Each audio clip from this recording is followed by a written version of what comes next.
My name is Susan Tracy, and I'm a personal fashion stylist for a company called Cabby, based out of LA.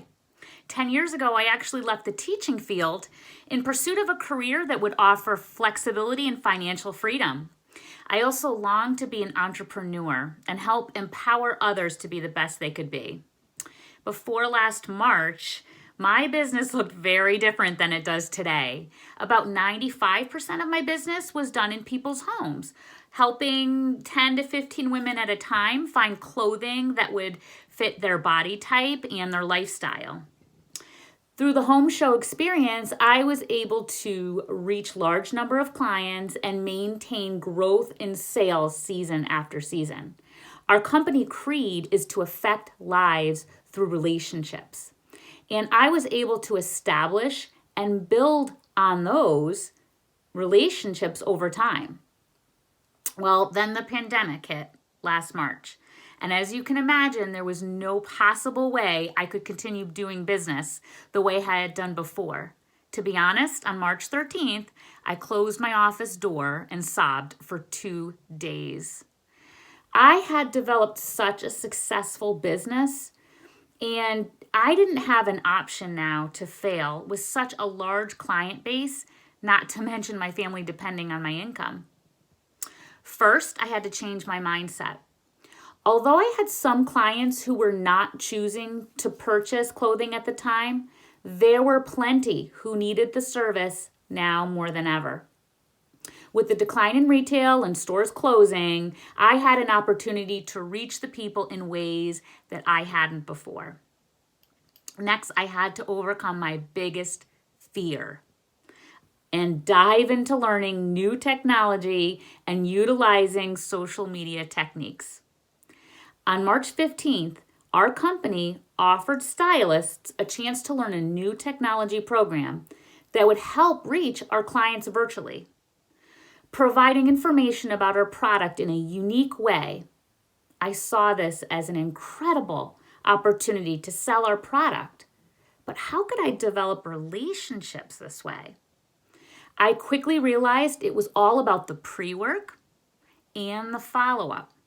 Phone calls, handwritten notes, personalizing our marketing materials with handwritten suggestions for them, and more phone calls. If I could find out about my client and their needs by asking the right questions before the virtual gathering, it would feel more personal and authentic when on the call with them.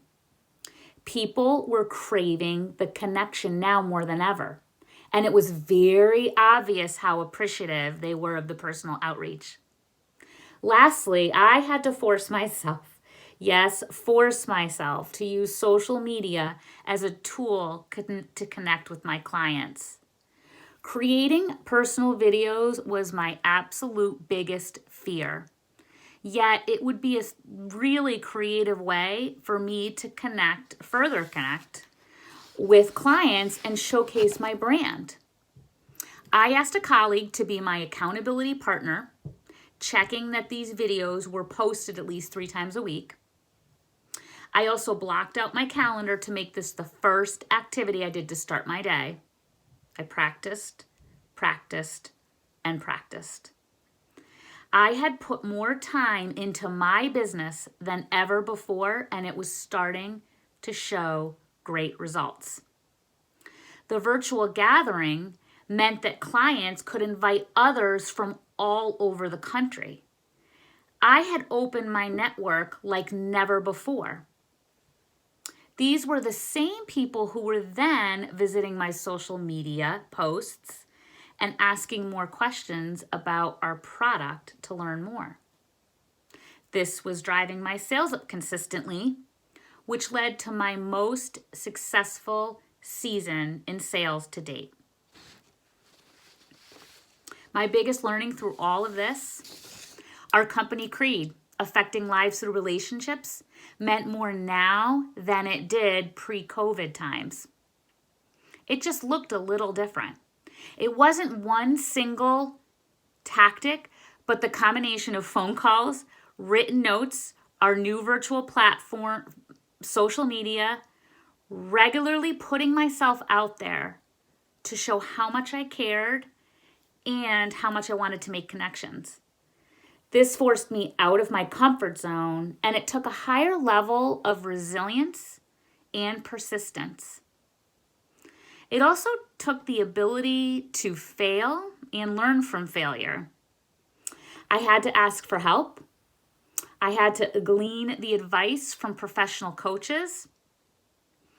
One coach actually told me very often to GDP it. Get yourself up, dust yourself off, and press reset.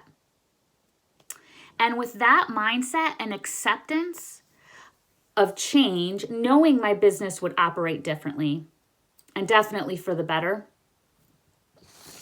I was prepared to forge ahead and look forward to continued success.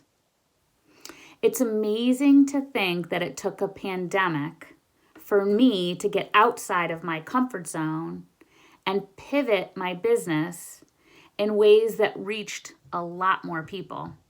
And for that, I am very grateful.